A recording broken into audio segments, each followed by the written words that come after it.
এত সুন্দর একটা বিকাল কাটাইতেছেন আপনি, আমরা ফেলায় সেটা, এটা কোনো কথা হইলো? আবার নাস্তা, আবার চাও আছে, এটা কি আমার জন্য? সত্যি? তুমি জানো কেমন আমি যাবো? দুইজন মানুষ 3 কাপ চা, তার মানে আমি আমু শুভ জানে, ঠিক আছে? তো তোমারটা আবার লিগার কে রে?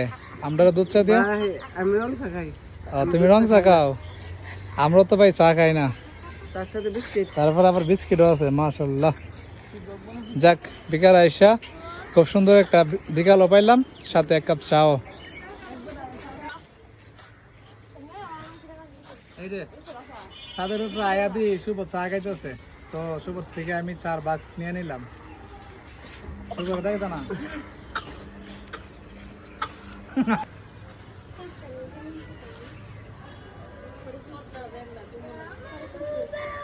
তাহলে সাথে আইসা চা পাই নিলাম, আর শুভ আমার জন্য চা রেডি করে রাখছে, এটা আমি জানিও না।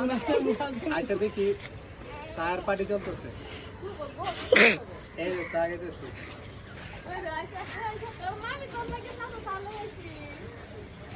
তাহলে তুমি জানো কেমন আমি যাইতেছি? আরে ভাই, আপনার অবস্থা আমরা রাখি।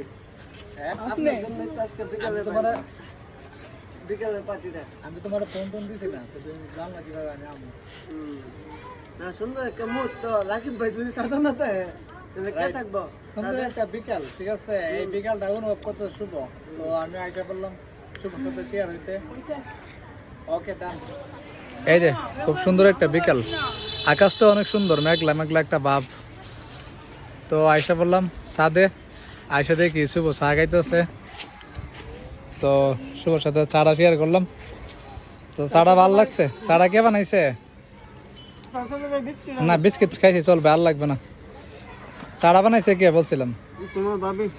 ও, ভাবি তো অনেক সুন্দর চা বানাইছে। চায়ের মধ্যে আবার মনে হয় আলাদা একটা সেন্ট পাইছি, মনে হয় অন্য কিছু দিছে নাকি? আদা এলাচি, আদা এলাচির চায়ের আড্ডা, আবার তেজপাতাও নাকি দিছে। যাক, সবগুলো ফ্লেভার মিলে অনেক ভালো হয়েছে চাটা। অনেক ভালো একটা চা খেলাম, তো বিকালটাও ভালো লাগতেছে। আর আজকের ওয়েদারটা অনেক জোস, খুব সুন্দর একটা ওয়েদার ছিল। তো আমি আসলেই মিস করছি, আমার আরো আধা ঘন্টা আগে আমার কথা ছিল। আমি ভাবছি, সত্য কথা, আমি ভাবছি সন্ধ্যা হয়ে গেছে। এখন আইসা দেখি হালকা একটু ওয়েদারটা ভালোই আছে, কিন্তু এখনো সন্ধ্যা হয় নাই। যাক, তো তোমাকে অনেক অনেক ধন্যবাদ এত সুন্দর একটা চা আমাকে উপহার দেওয়ার জন্য। আর আমার পক্ষ থেকে ভাবিরে অনেক ধন্যবাদ দিলাম। ও, তুমি কি আমার ছবিগুলো দেখতেছো, পিক গুলা? হ্যাঁ, ও সরি, আমি আবার এমনি আবার মানে যাই বলি, কিন্তু আমার ওয়েদারটা ভালো থাকলে আমি অবশ্যই একটা পিক অথবা একটা শর্ট ভিডিও করি। তো আজকের বিকালটা অনেক মিস করতে গেছিলাম, কিন্তু ভাগ্য ভালো, কারেন্ট চলে গেছে, যার কারণে আবার বাইরে দেখতেছি তুমি চা দে, তো তোমার সাথে চা শেয়ার করার জন্য এসে পড়ছি। তো এই ছিল আজকে বিকেলের ব্লগ। আর এই ব্লগটা যদি সবার কাছে ভালো লাগে থাকে, সবাই লাইক কমেন্ট শেয়ার করুন, আর সবাই বেশি বেশি দোয়া করবেন শুভ যেন এরকমভাবে সবসময় আমাকে চা খাওয়াইতে পারে। তো ভালো থাকবেন, সুস্থ থাকবেন, সবাইকে আল্লাহ হাফেজ।